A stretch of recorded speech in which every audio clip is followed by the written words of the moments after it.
ചേട്ടാ ഒരു ചായ. എന്താ ചെയ്യാ ഇവിടെ ഹോസ്പിറ്റലിൽ ഇനി പ്രശ്നമുണ്ടോ? ഓടാ, അച്ഛൻ ഇപ്പം ചെറിയൊരു ആക്സിഡന്റ് ആയി. ഇനിയിപ്പം ഇന്നിപ്പോ ഓപ്പറേഷനാണ്. കാലൊരു ഒടിവുണ്ട്. അതെ, നീ ടെൻഷൻ അടിക്കാതെ. ടെൻഷൻ അതല്ലേ, ഇപ്പം മൊത്തത്തിൽ 3 ലക്ഷം രൂപ വേണമെന്നാണ് പറയുന്നത്. അതിനൂടെ അടുത്ത മാസം ദുബായിക്ക് പോകാനുള്ള 3 ലക്ഷമാണ് ഞാൻ ഇപ്പോൾ എടുത്ത് ഇവിടെ അടച്ചത്. ഇനിയിപ്പം അടുത്ത മാസം ആകുമ്പോൾ ടിക്കറ്റും വരും. പിന്നെ അറിഞ്ഞൂടോ അളിയപ്പം നിന്റെ അച്ഛന് ഇൻഷുറൻസ് ഇല്ലേ? എടാ, ഞാൻ അന്നേ പറഞ്ഞു ഇൻഷുറൻസ് എടുത്തേക്കാൻ. അപ്പോഴത്തേക്കും പറഞ്ഞ എല്ലാ ഇൻഷുറൻസ് ഒക്കെ ഉടായിപ്പാണെന്നാണ് അച്ഛൻ പറഞ്ഞത്. ഞാനാണ് കിടന്ന് ഇതിൻ്റെ ഇടയിൽ കിടന്നപ്പോഴും. പിന്നെ നിനക്കത് എടുത്തു കൊടുത്താൽ പോരായിരുന്ന? ഇപ്പൊ നിന്റെ സേവിങ്സ് അല്ലേ പോയേക്കും. എടാ, അച്ഛനിപ്പോൾ ഇത്രയും പ്രായമൊക്കെ ആയിട്ട് ഇൻഷുറൻസ് കിട്ടണ കാര്യം പാടത്ത്. എടാ, നിനക്ക് നിന്റെ വൈഫിന് നിങ്ങൾ രണ്ടുപേരും അച്ഛനും അമ്മയ്ക്കും ഇത് എടുക്കാം. ഏജൊന്നൊരു വിഷയമേ അല്ല ഇതിനകത്ത്. ഇപ്പോൾ പ്രീമിയം ആവൂലേ?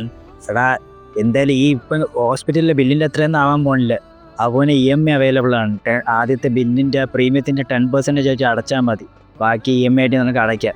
അല്ലല്ലേ ഒരു ഡൗട്ട്, അപ്പം ഈ നിലവിലുള്ള അസുഖങ്ങൾ കിട്ടുമോ? എടാ, നിൻ്റെ അച്ഛനും അമ്മയ്ക്കും ഇപ്പോൾ ഡിഫറെൻറ്റ് അസുഖങ്ങളായിരിക്കും. അപ്പോൾ പോലെ ഓരോരുത്തർക്കും ഡിഫറെൻറ്റ് അസുഖങ്ങളാണ്. അപ്പം നിനക്ക് എന്തെങ്കിലും സംശയം ഉണ്ടെങ്കിൽ ഈ കാണുന്ന വാട്സപ്പ് നമ്പറിൽ നീ മെസ്സേജ് അയക്കുക. അല്ലെങ്കിൽ അവർ ഇൻസ്റ്റാ ഉണ്ട്, അവർ ഇൻസ്റ്റയിൽ DM ചെയ്താലും മതി. അവർ നിനക്ക് ഡീറ്റെയിൽസ് പറഞ്ഞു തരും.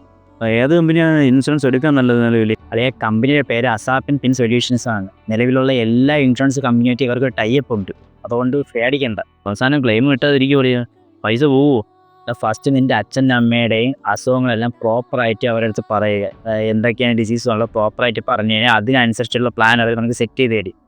അതിനനുസരിച്ചുള്ള നമ്മൾ കള്ളം പറയുകയോ ഇതെന്തെങ്കിലും കാര്യങ്ങൾ മറച്ചു വയ്ക്കുകയോ ചെയ്യുമ്പോഴാണ് ഈ പോളിസി റിജക്റ്റ് ആവാനുള്ള മെയിൻ ഇഷ്യൂ വരുന്നത്. സോ അവരുടെ അടുത്ത് പ്രോപ്പറായിട്ട് പറഞ്ഞാൽ അവർ അതിനനുസരിച്ച് പ്ലാൻ നിനക്ക് അറേഞ്ച് ചെയ്ത് തരും. അതുകൊണ്ട് നീ ഒന്നും പേടിക്കണം, നിൻ്റെ പൈസ പോകത്തേ വരും. താങ്ക്സ് അളിയാ. സോ എല്ലാവരും അച്ഛനും അമ്മയ്ക്കും ഓരോ ഹെൽത്ത് ഇൻഷുറൻസ് എടുക്കൂ, ലൈഫ് സേഫ് ആക്കൂ.